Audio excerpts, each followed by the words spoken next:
More than 300 educators, state officials, and school board members converged on the campus of Norwich University in Northfield, Vermont, on Monday, December 18th, to discuss proposals designed to address some of the challenges facing Vermont's educational structure. Against a background of declining student enrollment, but persistently high costs and a staffing structure which has seen the ratio of students to school staffs, a number which includes not only teachers but administrators and support personnel, fall to the lowest in the nation, Governor Phil Scott called for a rethinking of the school system as a cradle-to-career continuum of learning, while bringing the costs of that in line with what the state could afford. At a time of continuous change, socially, economically, and technologically, and is placing new demands and stresses on all of you who are in our schools and other public institutions. As most of you know, family dynamics and household economics are also changing. Research and data tells us this increases the demand for early childhood care and learning. And we know most career opportunities now require some sort of post-secondary credential or degree. While all this is going on, Vermont finds itself in the unenviable position of being the second oldest, as well as one of the fastest aging states in the country. This impacts our economy, schools, and ability to provide public services in major ways. What we spend on underutilized space in a public or independent school is a dollar that's not being spent on a child. This is a long-term threat to Vermont's economy and to our education that our children deserve, and that we hope, as part of this discussion today, we'll be able to focus on. Because, to be blunt, our ability as a state and locally to make additional investments in education and support better outcomes for students is dependent on more efficient use of existing resources. A major focus of the day's discussion centered around Act 166, legislation passed in 2014, which provides for universal access to publicly funded pre-kindergarten education.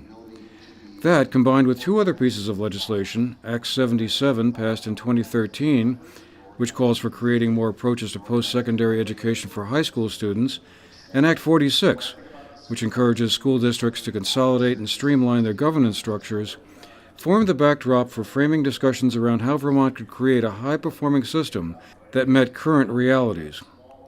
Left untouched, the governor said the state could see property taxes increasing on an average of more than 9% across the state, which he termed unacceptable and unaffordable. Yeah, it's a challenge, and that's what we're contemplating today. I'm saying that we spend over $1.6 billion to educate less than 80,000 students in our K-12 education system. And we send very little for early childhood care and learning, very little for higher education. What we need to do is spread that out and take and invest our money more wisely in that 0 to 5 in the early childhood care and learning, more money in higher education without spending more in K through 12, and eventually that will make a lot more sense. But getting to that point is going to be difficult. Attendees heard from an array of public officials, such as Education Secretary Rebecca Holcomb, Health and Human Service Secretary Al Gobay, about changes they were recommending to legislators about how the pre-K program, Act 177, is administered. Currently, both agencies have a hand in running it, but the plan is to turn over the administration of the pre-kindergarten program solely to the education agency. Other presentations by state officials explored the post-secondary education challenges, such as preparing students for the economy and the jobs of the present and the future, and training for career pathways and readiness.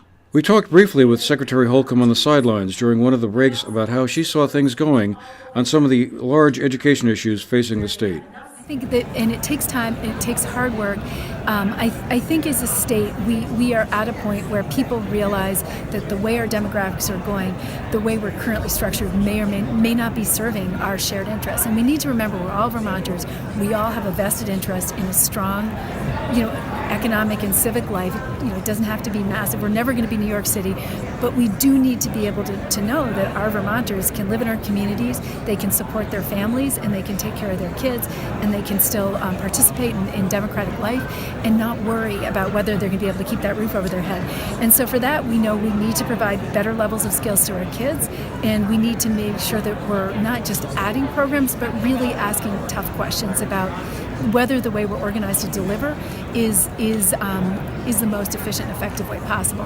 And where it's not, we need to think about whether there are opportunities to free resources for those other state priorities. We know that we need to move that post-secondary number. We know that the jobs that are going to create economic opportunities for Vermonters lie in better skills.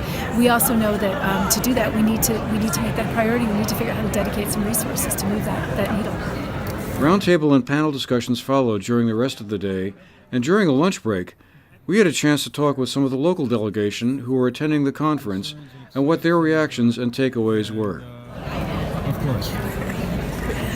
So pretty much my table was filled with a lot of educators, and it was nice to hear that they were excited about the governor's actually trying to stop the turnstile on education and try to fix it and find out what was wrong with it. And that kind of was the excitement side of it.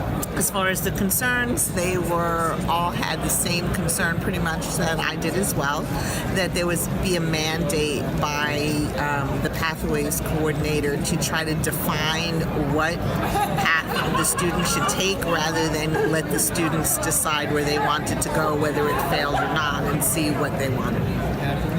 I think at our table the excitement was the function analysis and combining what Human Services was doing with what Agency of Education was doing. We thought that was all definitely a good idea. We spent a lot more time on concerns, though, and a lot of time about, yes, we need to devote more resources to pre-K, but that's not going to make life immediately easier for the teachers in, let's say, grade 5 who are dealing with kids who came from a really bad family background and worried that the legislature would never find a way to add money to pre-K while maintaining the K through 12 money until the benefit of spending more on pre-K actually came around and affected K through 12. My group had maybe 4 educators, one legislator. I was the only school board member on there. And we talked about many of the same things, that some of the numbers were misleading. The fact that the number of students is decreasing and the number of teachers or adults is increasing doesn't take into account the opioid crisis and all the other mandates and challenges that are being posed.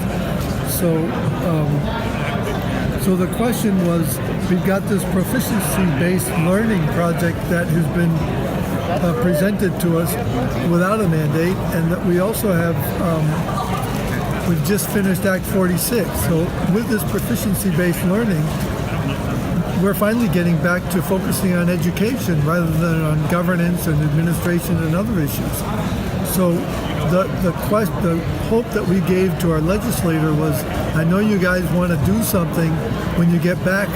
Please don't do anything. Give us some room so we can work with what we've got and maybe get back to being as efficient as we can with the funds and focusing on education so that we can solve the problem from within rather than being mandated externally by people who are not professional educators. Yeah, my table was mostly educators as well. I was the only board member there as well.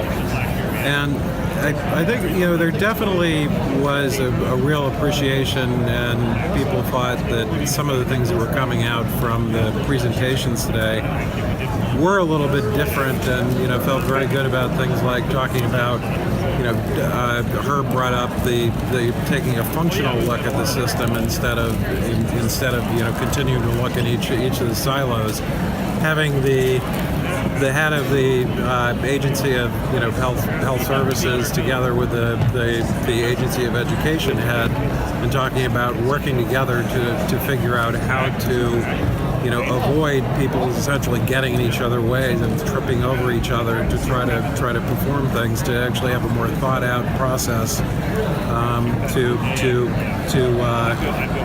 putting programs in place that will actually achieve benefits for kids. That was a very positive view. Well, I would say that for the early ed side of things, there's a tremendous amount of work that happens at our office.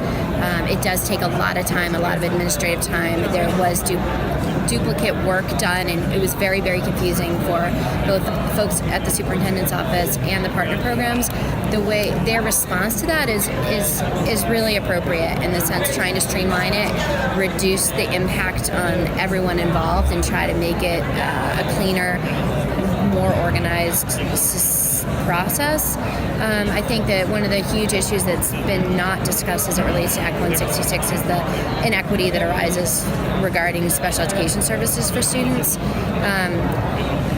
Because while we have a large geographically diverse area in which students can attend a huge number of preschools, special education services are still only within the boundaries of a supervisory union. So those students are restricted from attending the same number of schools as other students are, and so that's not addressed at all, and I'll be curious to see where that goes. I think as far as we don't operate a high school, but the technical education side of things, I think it's the pendulum swinging a little bit. It was focusing so heavily for so long on college readiness that we were losing a lot of students.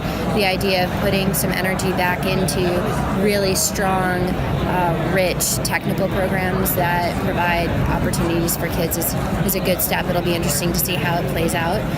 Finding the sweet spot between affordability, appropriate staffing sizes, and education quality from pre-K through high school and beyond won't be easy, warned Representative Laura Sibilia, who represents the towns of Dover, Reedsboro, Searsburg, Somerset, Stamford, Wardsboro, and Whitingham in the legislature. We're going to have some tough. It's going to be tough this year in terms of the legislative session, in terms of school budgets. There's a tremendous amount of pressure to cut property taxes statewide, and our entire education system is really in the middle of transformation. So there's a lot of stress right now in our education system. We're looking at some increases, some property tax drivers that are not based on bad things that happened. We're looking at the incentives for Act 46, which were based on trying to encourage more collaboration. Those were not free. Those have to be paid for. And, it's just going to be challenging, I think, this year to have those conversations. There's not going to be really an easy answer. And while getting the staffing patterns raised to somewhat higher levels may sound popular and reasonable, the needs of educating children need to come first, said Martha Allen, the president of the Vermont NEA, which represents many teachers in labor negotiations.